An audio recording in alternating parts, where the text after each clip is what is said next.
Bien, muy buena tarde, compañeros. Espero que les esté yendo muy bien en su prueba. A todos los que ya la presentaron, que bien por ustedes. Recuerden, cada prueba tiene una ponderación de 5 puntos, se les dan 5 preguntas, falso y verdadero, para que no se compliquen la vida. Y ya vamos aproximadamente con 45 puntos, más sus 20 puntos de asistencia, que espero yo tengan todos, y sus 30 puntos de final. Creo que van a salir como con 90 la mayoría. Bien, teniendo en cuenta todo esto, vamos a continuar, ya que tenemos aproximadamente 4 días nada más de clases y concluimos con este curso. Día 25, recuerden, no tenemos clase, Día del Maestro, entonces tenemos suspendidas actividades. Bien. Sí, la verdad que sí. A mí me gusta dar clases, pero ya se nos va a acabar el tiempo. Recordarán ustedes que el día de ayer hablamos de la protección jurídica de los datos, hablamos sobre el derecho a la intimidad, a la privacidad, ese derecho que es inherente a ustedes y que nadie puede violentar. Les dimos la salida jurídico-legal al conflicto que les puedan plantear sus parejas, sus novios, esposas, amantes, convivientes y lo que ustedes tengan por ahí, para que no les den sus teléfonos, pero ya es cuestión de ustedes si quieren meterse a problemas o no. Yo solo les puedo dar la salida legal. Para lo demás, el divorcio sí se los puedo tramitar. Bien. ¿Qué pasa en el sentido de la información pública? La información a la que todo el mundo tiene acceso. ¿Se protege, no se protege? ¿Qué garantías tiene? Recordarán que habíamos platicado que desde un punto de vista constitucional la información está protegida. Desde ahí tenemos que partir. Ustedes son estudiantes de derecho, ustedes están en la academia, ustedes tienen que entender cómo funciona la norma. Lamentablemente los criterios jurisprudenciales en ocasiones difieren de lo que la ley establece. Como se los he comentado a ustedes y se lo comento a todos los estudiantes, si bien es cierto, la doctrina, la jurisprudencia puede sentar bases de interpretación, también es cierto que por no ser el órgano facultado para crear leyes, pueden apartarse de esa doctrina. Ténganlo muy en cuenta. Precisamente ahorita estaba verificando una situación en la Corte de Constitucionalidad donde se habla de ese dinamismo de la interpretación jurídica. Hablábamos que en Guatemala tenemos la Ley de Acceso a la Información Pública, donde ya se definieron aspectos relativos a los datos personales.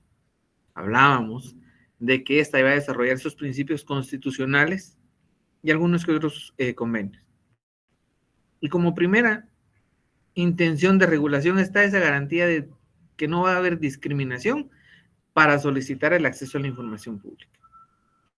Ustedes pueden ver que tienen acceso a todos aquellos proyectos que ejercen las municipalidades, que ejercen el gobierno central, las instituciones, incluso situaciones en las de contratación de las entidades.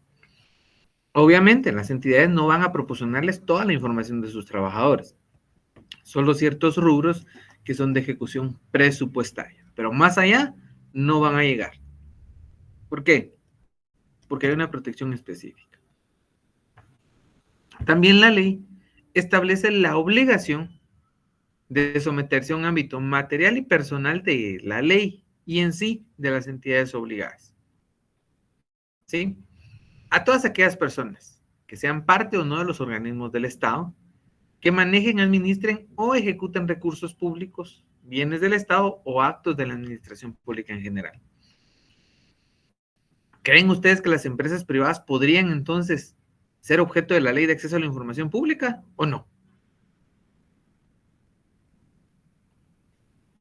Cuéntenme. Acá nos está diciendo que sea parte o no del Estado. ¿Ustedes creen que sí o que no?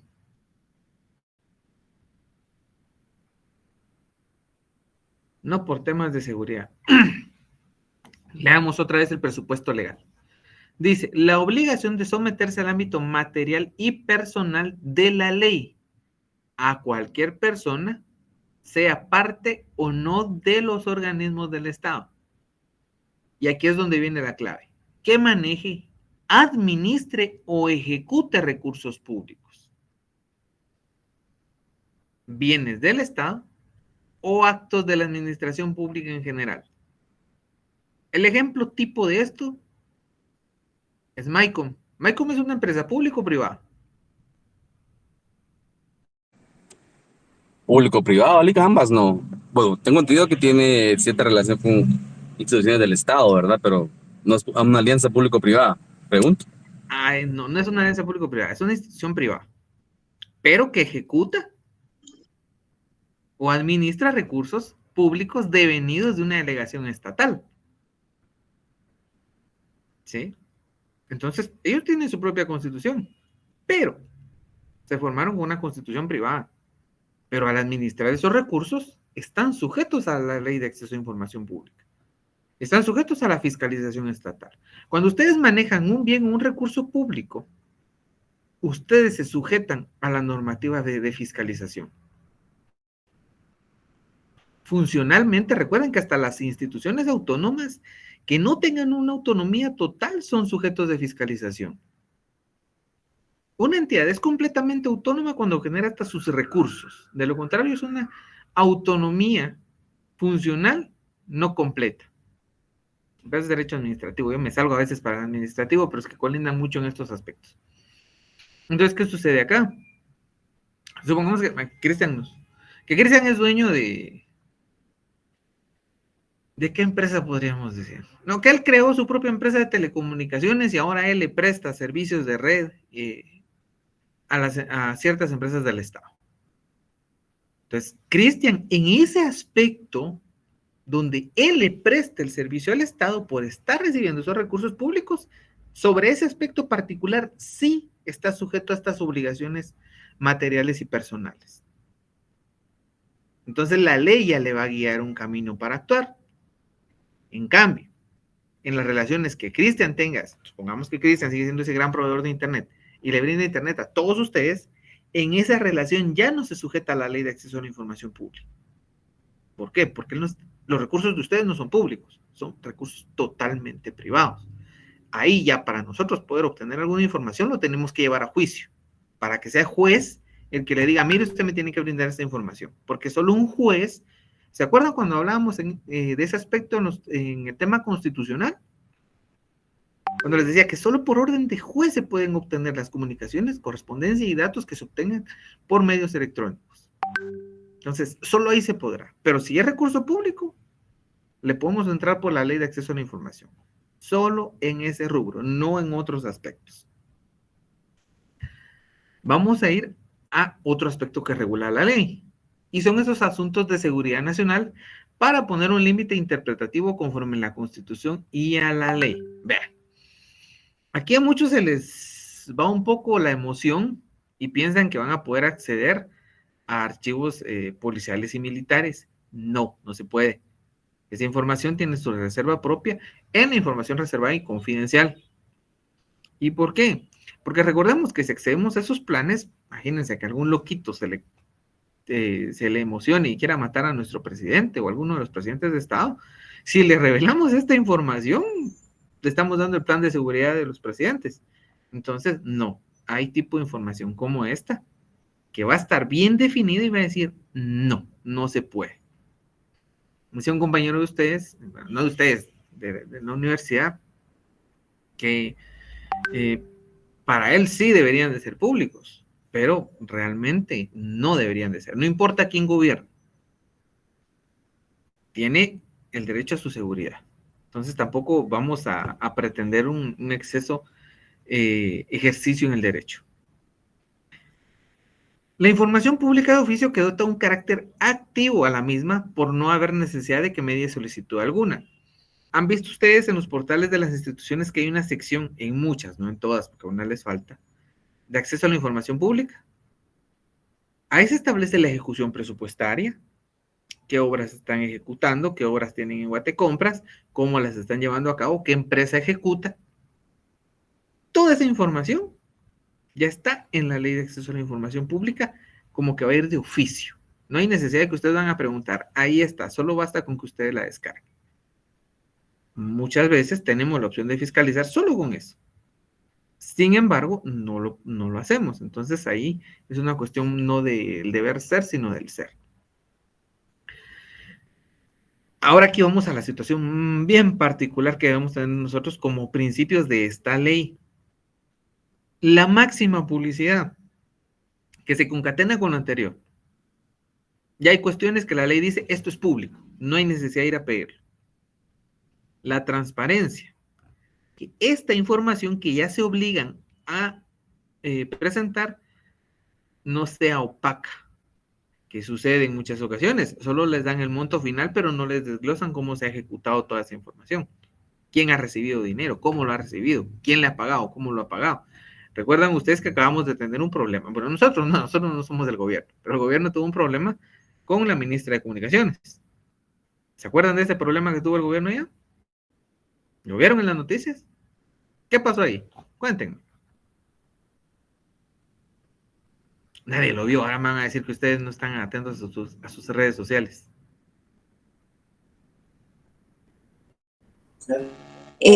Nick, buenas tardes.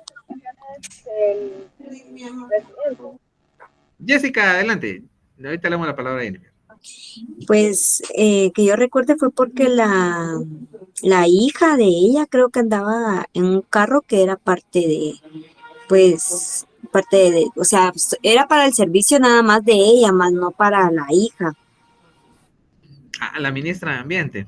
Ese también. Pero esa es la ministra de Ambiente, Ay, no sí, la sí, de entonces me confundí. Comunicación. Pero también, vean la transparencia. O sea, Si no estoy mal, creo que la ministra de Comunicaciones efectuó unos pagos a ciertas empresas que creo yo no tendrían que haber recibido ese dinero, ¿verdad? Entiendo que así fue. Bien, pero Cristian no nos sé. acaba de dar el caso particular, pero Jessica también nos dio uno particular y ambos van a la transparencia. Uno a la transparencia de uso y el otro a la transparencia de ejecución. La ley de contrataciones del Estado establece las formas en las cuales ustedes deben ejecutar las obligaciones. Se establece el pago máximo de un 80% de la obra y el último 20% se pagará cuando se entregue la obra. ¿Qué sucedió acá? El gobierno se creó un manual nuevo. Ojo con esto, ustedes que van a ser asesores. Establezcan los procedimientos de ley y conforme a eso ejecuten cualquier acción. Es que el gobierno vino y no sé a quién se le ocurrió crear un nuevo proceso fuera de la ley de contrataciones y están obligando a sus ministros a ejecutarlo así. Cuidado. Porque ¿qué pasa? Vengo yo empresa, entrego la obra y está bien determinada y ustedes no me pagan. Adivinen qué procede ahí.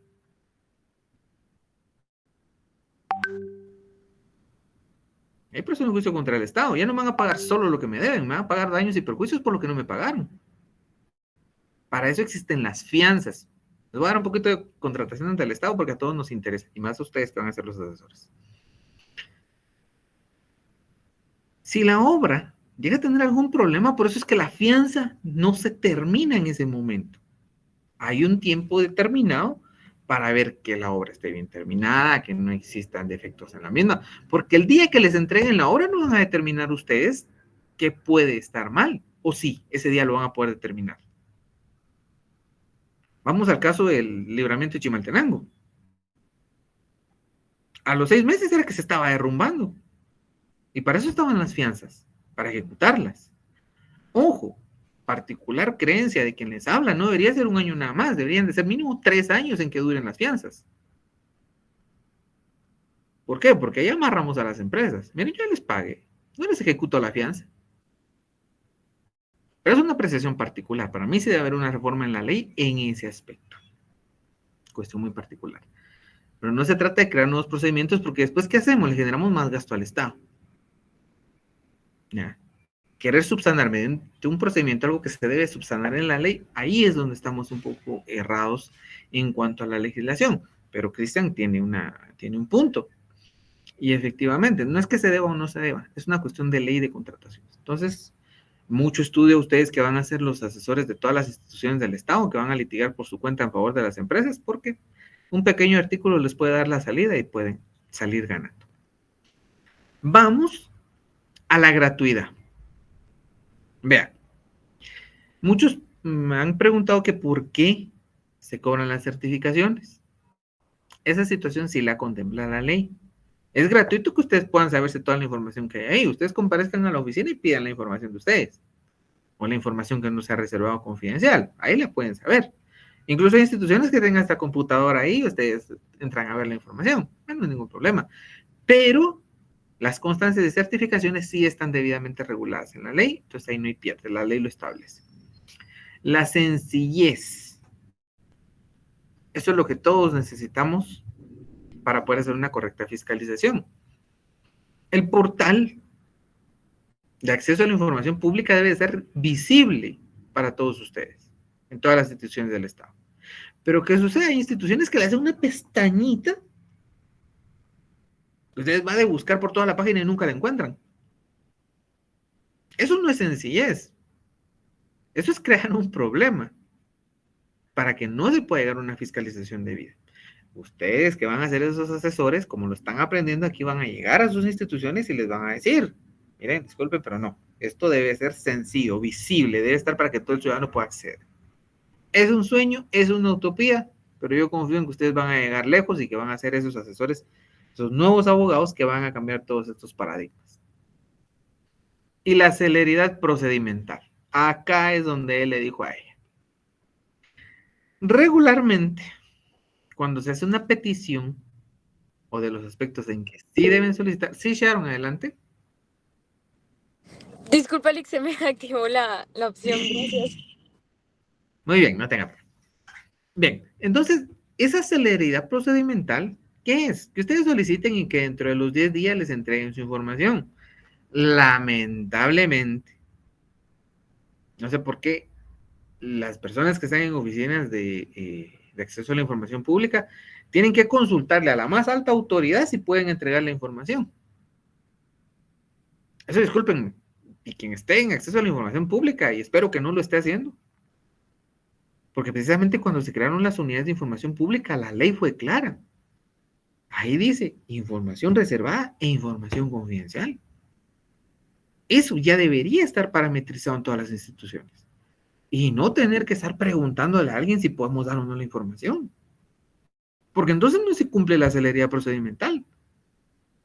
Porque ¿qué va a pasar? No les da la información. Es que fíjese que está pendiente de firma o que me lo autorice. Entonces no me hubieran puesto 10 días, hubiéramos dejado el derecho a petición y en 30 días tenemos silencio administrativo y nos vamos al amparo. Pero no. Ahora la ley teóricamente decía 10 días. ¿Por qué? Porque queríamos que fuera celera. Pero lamentablemente la magnitud tan extensa del Estado hace que esta situación no se dé conforme a su texto y a su contexto. Y las limitaciones que conforme a esta ley se iban a establecer para esas excepciones precisamente a esos principios de máxima publicidad. Tenemos 2 casos de excepción a la máxima publicidad. Estos se los aprenden, por favor. A veces se me ocurre preguntar esto en los exámenes. ¿Y cuáles son esos 2 casos? La información confidencial y la información reservada.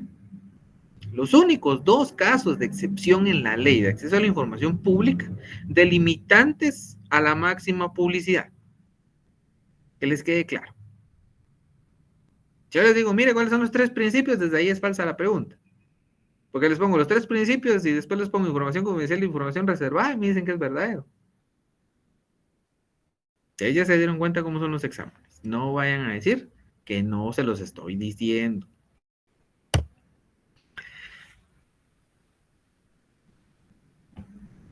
Muy bien, ya nos pusieron el link de asistencia por acá. Nuestro distinguido Aldo ya lo puso.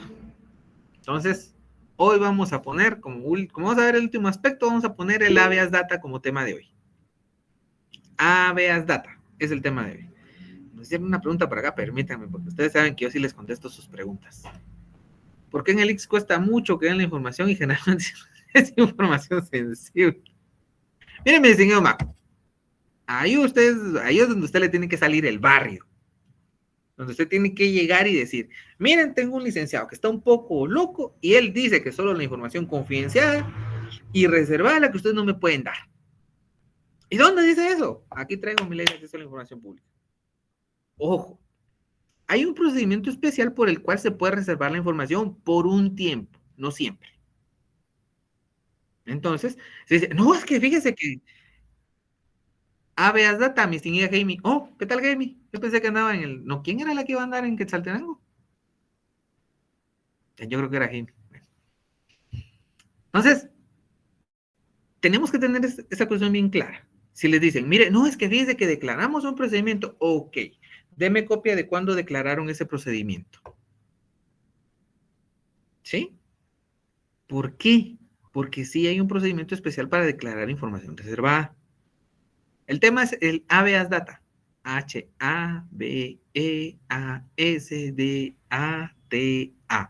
Habeas Data. Bueno, entonces, continuando con esta situación,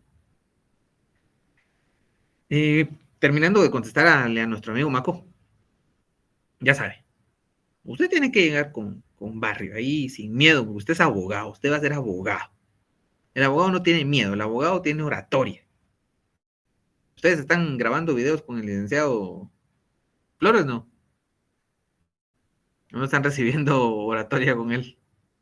Bueno, pues... Silic. Sí, Lick, ahí ya grabamos. Pues ya saben, quítense el miedo desde ahí porque ahora la mayoría de juicios van encaminados a ser orales. Y les cuento, si yo llego a ser el juez de sus juicios, no me van a ir a leer. Conmigo tienen que ir a expresarme su conocimiento. Porque en serio, es que aburrido oír cuando le están leyendo a uno. Entonces, se los estoy dejando desde aquí.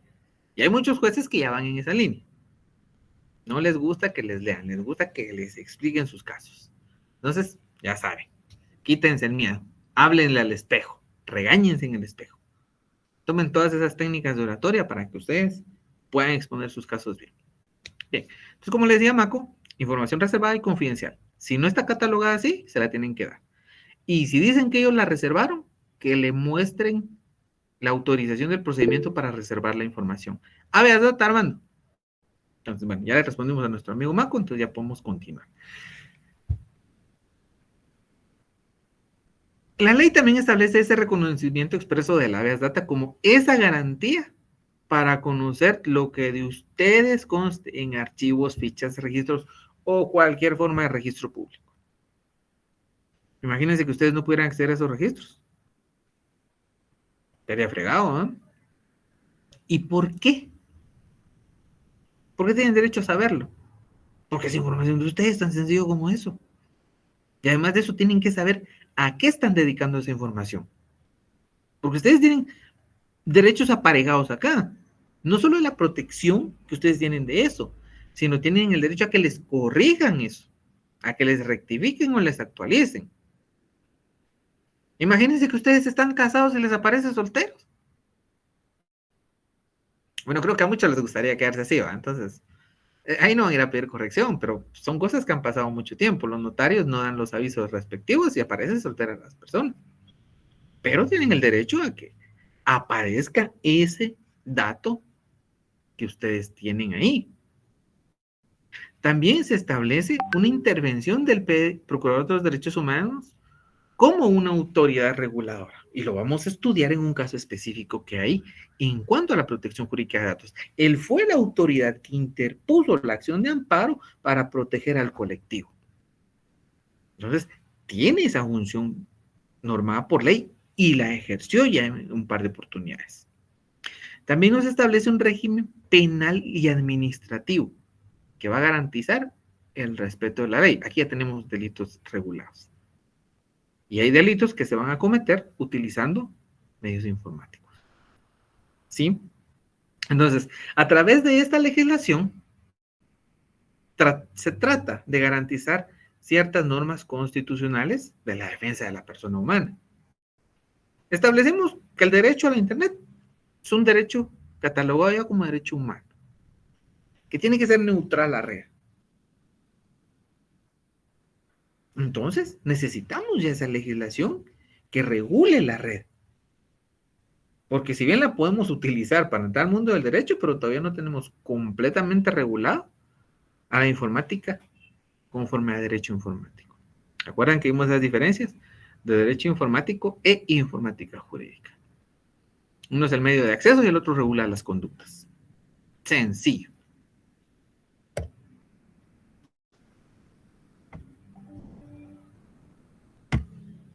Bien. Vamos a ir a esos aspectos relevantes de la Ley de Acceso a la Información Pública. Vamos a ir al artículo 1 y es el objeto de esa ley. ¿Qué objeto tuvo que se legislara este aspecto? Ese acceso a la información pública. Que se le garantice a toda persona, sin discriminación, ese derecho a solicitar y tener acceso a información pública en posesión de autoridades y sujetos obligados. ¿Se acuerdan que dijimos que sí pueden ser objeto las personas de derecho privado siempre y cuando sea un asunto dependiente de lo público, que sea derivado de acciones que corresponden al Estado, pero que han sido delegadas? Ay, no, mire, es que usted nació allá en la antigua, usted no le va a dar esa información. No, porque no atendemos al origen, a mí me tiene que dar la información. No, mire, es que aquí solo mujeres atendemos. Ah, pero ¿y eso qué tiene que ver? Que yo sea hombre, me tiene que dar la información. No, pero como es que usted es de tal grupo étnico, no, tampoco. No atiende a esos criterios. Atiende a la persona humana. Como segundo aspecto, se va a garantizar a toda persona el derecho de conocer y proteger esos datos que constan en los archivos del Estado, así como la actualización de los mismos. Pero recordamos que hay acceso a las instituciones estatales y a aquellos que manejen fondos o actividades propias del Estado. Se va a garantizar la transparencia de la administración pública y de los sujetos obligados, y el derecho de toda persona a tener acceso a la información pública. Bueno, que les dije, hay información que está establecida como pública de oficio y que tiene que estar colgada en todos los portales informáticos de las instituciones. Si ustedes trabajan en alguna institución y no tienen esa información pública de oficio, les recomiendo que ustedes presten esa asesoría y que también cobren por ello, porque ustedes cobran por lo que saben. La naturaleza jurídica de la ley es una ley de orden público. ¿Eso qué quiere decir? Que tiene esa utilidad de interés nacional y social. Aquí se establecen normas y procedimientos. ¿Para qué? Para garantizar a toda la persona natural o jurídica ese acceso a información o actos de la administración pública. Ya dijimos que se encuentran archivos, fichas en cualquier registro o base, no importa cómo se almacene. ¿Sí? Organismos de Estado, municipalidades, personas que inviertan o administren fondos públicos. Ojo, incluyendo los fideicomisos. Muchos decían que los fideicomisos no entraban, pero sí, si son públicos, también entran en este aspecto. Muy bien, mis distinguidos amigos, mis distinguidas amigas. Son las 17 horas. Por mi parte ha sido todo por hoy. Espero que tengan una muy buena tarde. Cualquier duda o comentario, estamos a la orden. Sugerencias son bien recibidas. Y espero que tengan un excelente día. Que tomen suficiente café con pan porque el clima así lo amerita. Y que los que van en camino lleguen con bien a sus casas. Por mi parte ha sido un gusto. Que tengan una excelente tarde.